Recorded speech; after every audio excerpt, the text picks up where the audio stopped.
And he said, "The kingdom of God is as if a man should scatter seed on the ground, and should sleep by night and rise by day, and the seed should sprout and grow. He himself does not know how. For the earth yields crops by itself, first the blade, then the head, after that the full grain in the head. But when the grain ripens, immediately he puts in the sickle, because the harvest has come." Then he said, "To what shall we liken the kingdom of God? Or with what parable shall we picture it? It is like a mustard seed, which when it is sown on the ground, is smaller than all the seeds on earth. But when it is sown, it grows up and becomes greater than all the herbs, and shoots out large branches, so that the birds of the air may nest under its shade."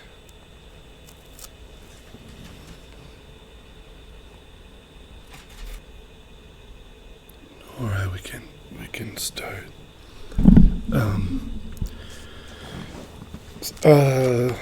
Isn't that such a great scripture? It's so wonderful.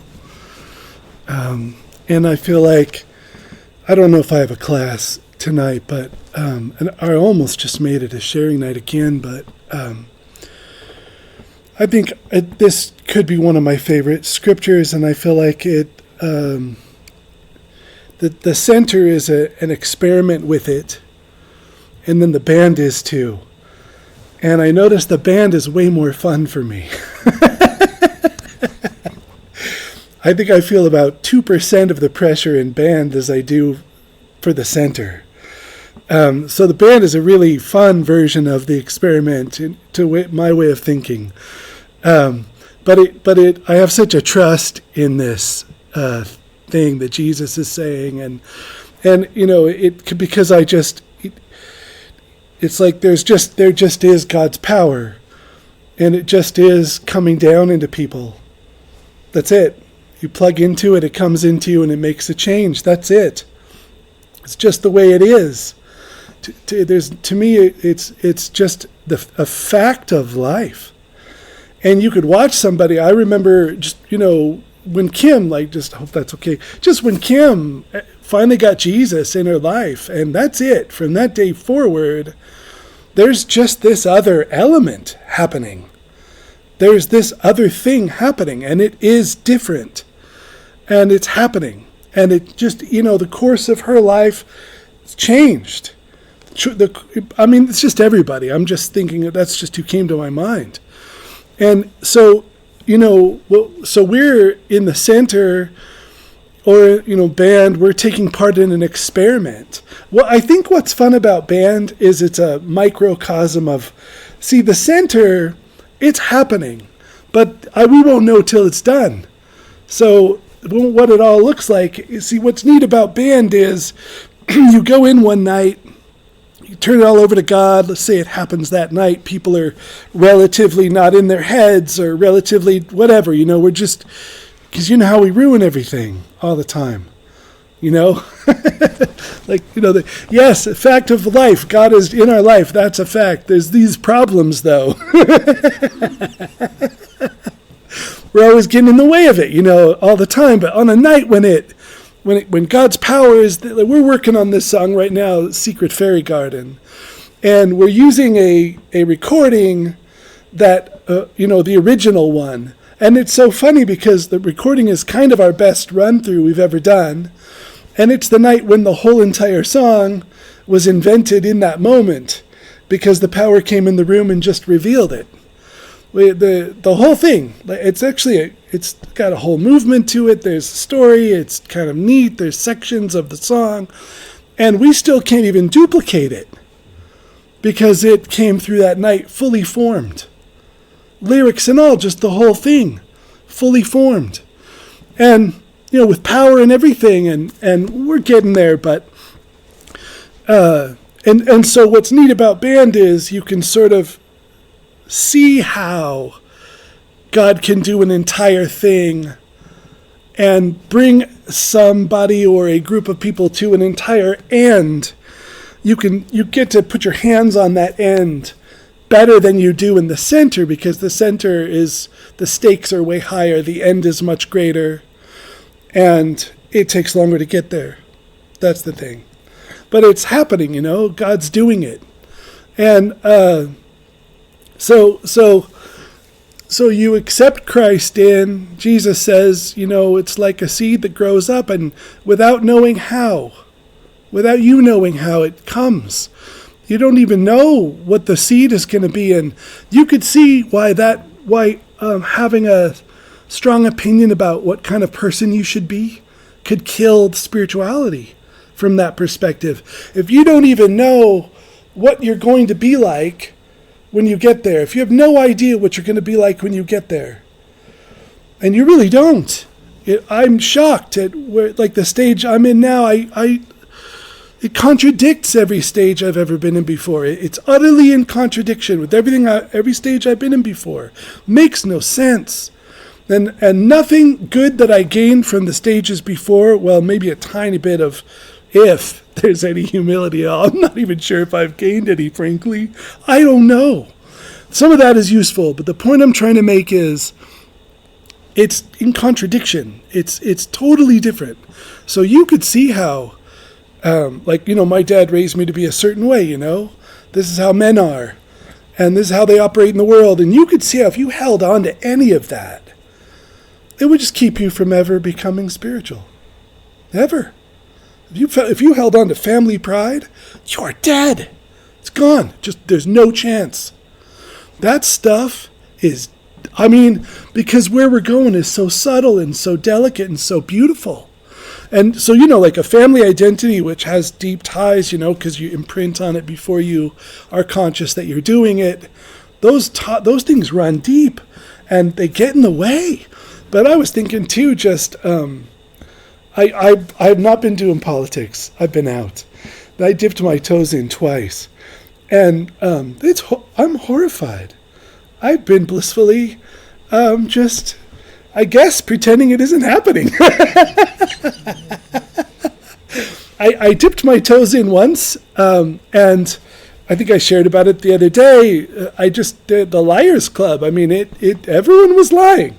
And it was absurd. It was so absurd that I thought, there's no way to have a conversation here. There isn't a way. When we've got to first establish that grass is freaking green before we can talk about what to do with the lawn, we're not getting anywhere. There's just no way. Then I turned it on again this week. I against my better judgment, said, Jill, have you seen this? Which I don't do that anymore either. Send her a little thing. I think that it could have been a Nazi speech coming right out of our country. And I just couldn't believe it. It's horrifying.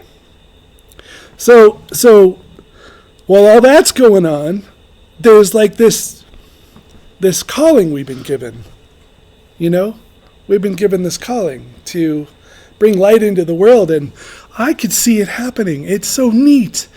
You guys probably don't think you're doing it. I bet you, as good Christians should be, I bet you're more concerned with, what you're missing than the light you're bringing. That's great. But so you're bringing this light into the world, but you could see how having an identity of some kind, plugging in, could kill it. And when I dipped my feet back in this week, just for a moment, I'm not spending any time on it, and I'm not spending a lot of time thinking about it. I thought that there's so many young men are looking up to people now that I was raised kind of rough, but there was a time, the way I was raised, if you swore in front of a woman, I would knock you out. My dad did that. This guy swore in front of a secretary. My dad threw him out the window. That guy came in to fight my dad. My dad threw him back out the window. We didn't let things happen to women. In my generation, that's been lost. Now it's celebrated. Droves of young men following men who think it's good to harm women. we have gone somewhere. We've lost something, and that's just, whatever. I mean, I'm not going to go down that route. See, I got some hackles up about it. We used to protect each other. We used to care about one another. It was a very, very different feeling. It's not even like it is. It's very different than it is now. And so that's this great darkness these young men are plugging into, and how they're going to find the delicate love of God. How's that going to happen? And then, well, the only way is you're out there marinating in it, the soup, not sending hateful messages and, not hating people. I mean, you might not think you're doing it, but I could see it today, just today has been, I would not say I'm on fire today at all, but I'm aware in some strange way of the whole of humanity and the power of God being marinated into it through people who probably don't think they're doing it, who probably don't think they're doing much. And we just got to hope it's enough, we got to hope it's enough to stave off the absurdity, the banality of it all, the stupidity of it all. It's just, I'll notice how mad everyone is, and I can't understand it. Like, why? Just what? Go outside, It's just so neat, really. And what's going on? What evil is working in people to rile them up like this? We don't need to be riled up at all. At all. There's just to me, it seems utterly fabricated. It just feels utterly fabricated. I don't even believe it. It's not real. It's just made up. So we're, and then all these great scholars are saying the answer is we got to get back to deep contemplative spirituality. That's the answer. Like, we lost it and we need to re-find it. And I think, well, that's neat. I believe that. I think that's right. And they talk about how people got to get back to it, and little communities have got to come together and be connected and in meaning, in things that are meaningful. And, I just think, yeah, that's, my teachers knew that. I'm glad you guys are catching on, but the people I know, they knew that. They never lost it. They've been doing that all along. They've had their mind on what matters. I went to a concert with a friend, and I like this guy kind of a lot. I told the band of a man crush. I really love him. First time I ever saw him, I was like, that guy is so cool. I just think he is so neat. But really business oriented, and he said, gosh, I was surprised how many original songs you guys have, because he came to our show. I said, our biggest problem is not songs, it's we got jobs and stuff, man. Like, we can't learn them all. Our biggest problem is we can't play them all. And he said, well, you got to make a sacrifice for art. And I didn't say anything, but I thought, I've made this sacrifice, and it's not for art. It's for my kid. That's where the sacrifice is. Man, I'm not going to ditch my family and go practice more. That's not what I'm doing.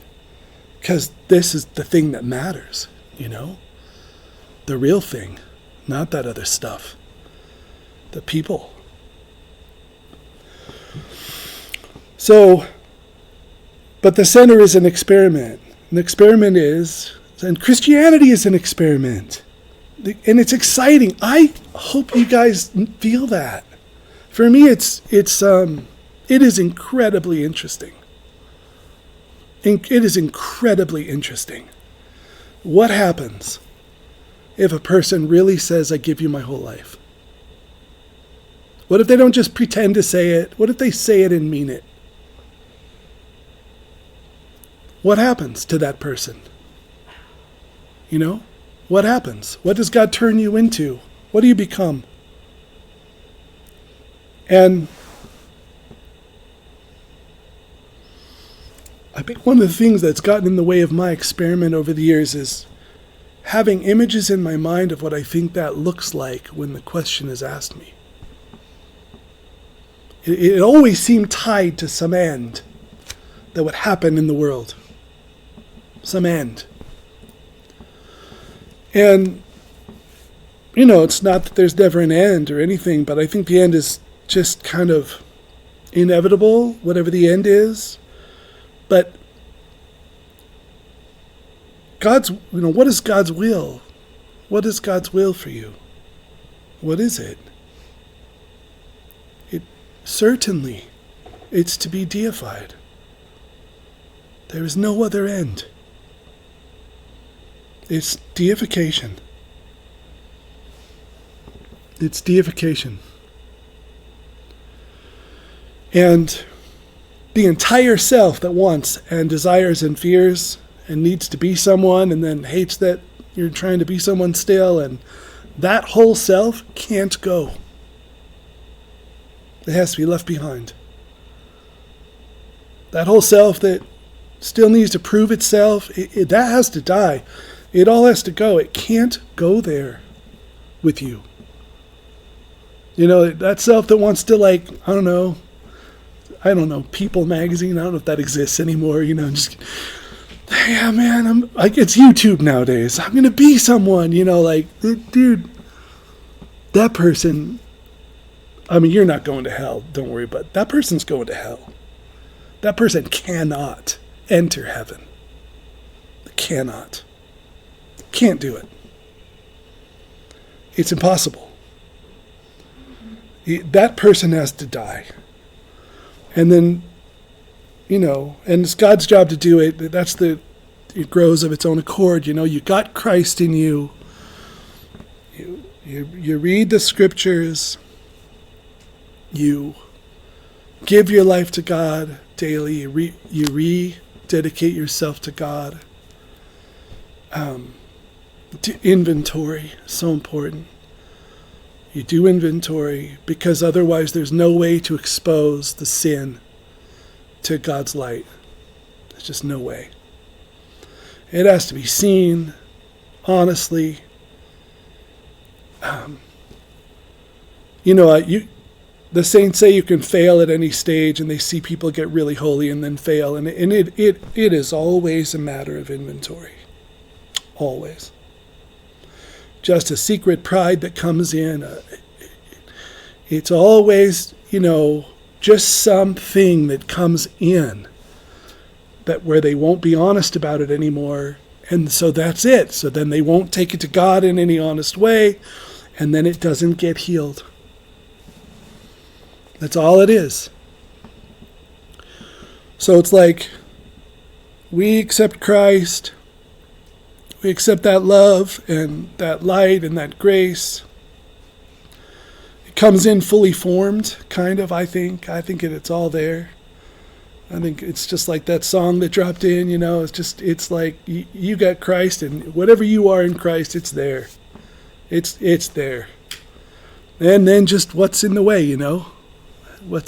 it's so weird, it's trippy, because I know you guys know I'm preaching to the choir, but it's so crazy, God living in you and moving you, and just,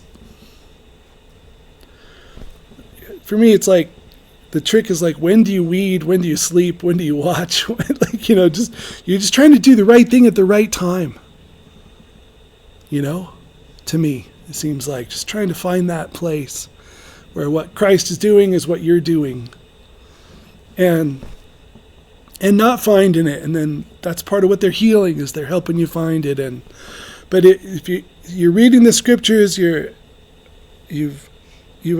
scriptures aren't enough. You have to absorb theology, deep theology, good theology, prayer, meditation, inventory.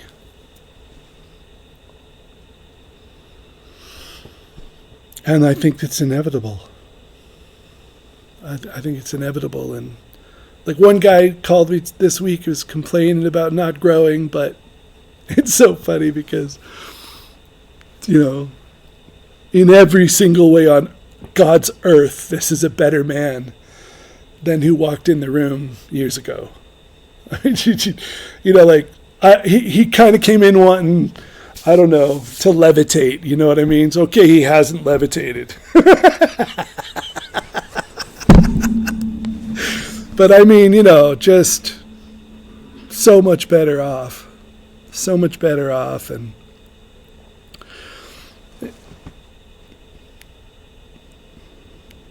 to me, it's just puzzling, all of it. It's so puzzling.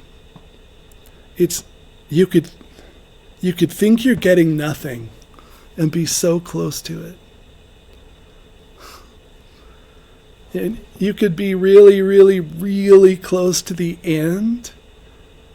Like the thing where the only thing on the other side is the fullness of union, and not see it. This is really weird stuff. It's very mysterious.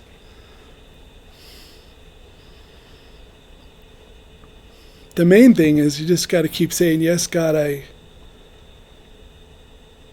will abandon, you know, I'll stop trying to be what I'm supposed to be. You know, whatever that is. Just like, I'll stop. And try to find contempt for it. You know, and like, I feel like music and TV and it's just 24/7 pure propaganda for what something the world's telling you to be. It feels like I'm not saying I never watch TV. I love things like that. I love that stuff. I'm not even saying don't watch shows or anything. It's not the message, but it's not that. But it's like I'm watching this and I'm like, my God, everything here is a lie. All of it.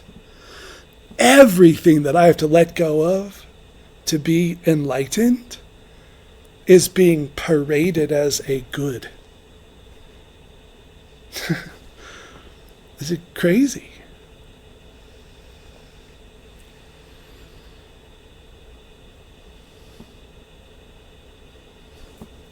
So I think there's no message, and that's the other thing. The place they have me in right now, I can't have a message. I just don't.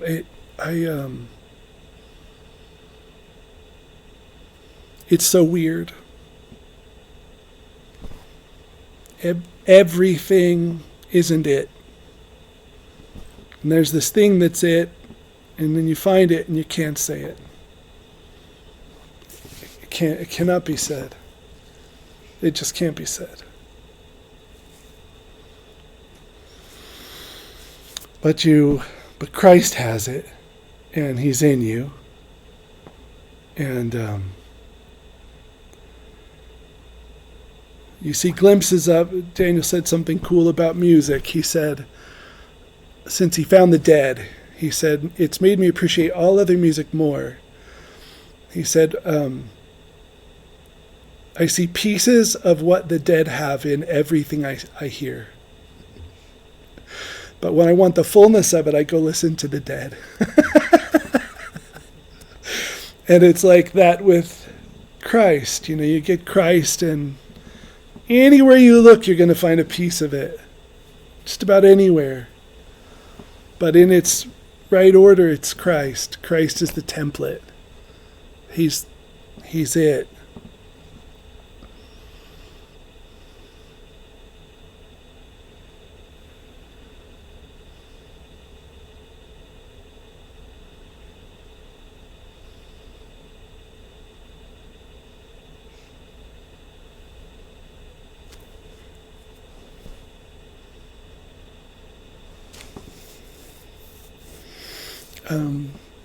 All I'm trying to say is you could be close and not know it. And then I'm sure you hear in your head all kinds of things you're not doing, and I'm sure that's true. But Christ heals. Christ transforms. And they really do want your deification. They really do. That's the whole point.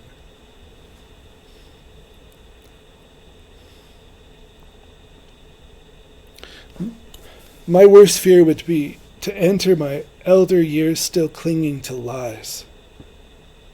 just don't want that to be, you know? Just die before you die, you know? And, or like, I like Thomas Keating's gentle way of saying it, die as you die. Like, you're going to lose those teeth anyway, so you can now let go of vanity. And you're going to lose your dignity, so you can let go of your pride. Because you're on the way to losing it anyway, man. Like, it's coming for us all, man. And I don't know, when he was saying, he didn't say, I'm just being funny, but he said stuff more sophisticated, but like that. And I thought how natural, that if you're on a spiritual path, that as your body fades and all the things you've clung to, you can't hang on to them anyway. How natural that is. What a natural, if the center's around one day, I won't be here. I'll be in there, it'll be happening. It's everything, you lose everything. It's all going away.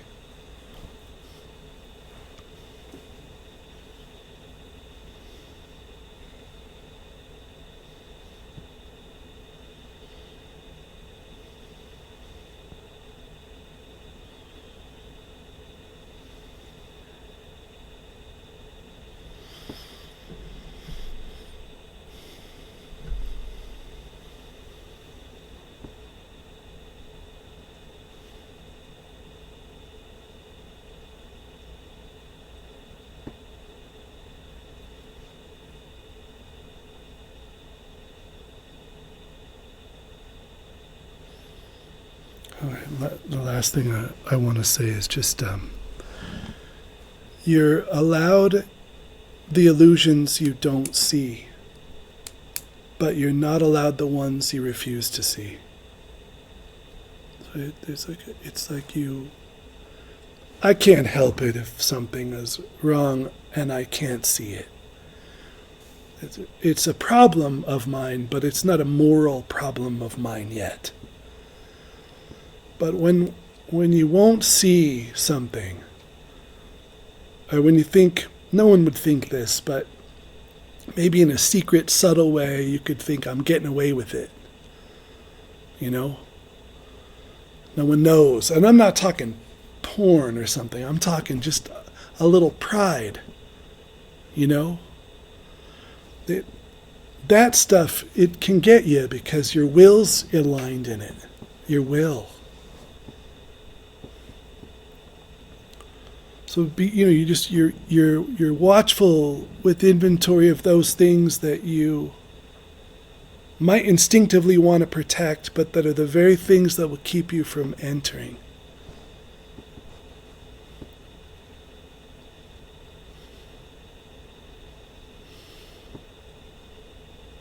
And I don't think how big the mess is matters much. I don't. Just the willingness. I think you could have very little wrong with you and never, ever get in just by holding that pride. And then someone could be a train wreck. And as long as they don't let that pride grow in them, they're getting in.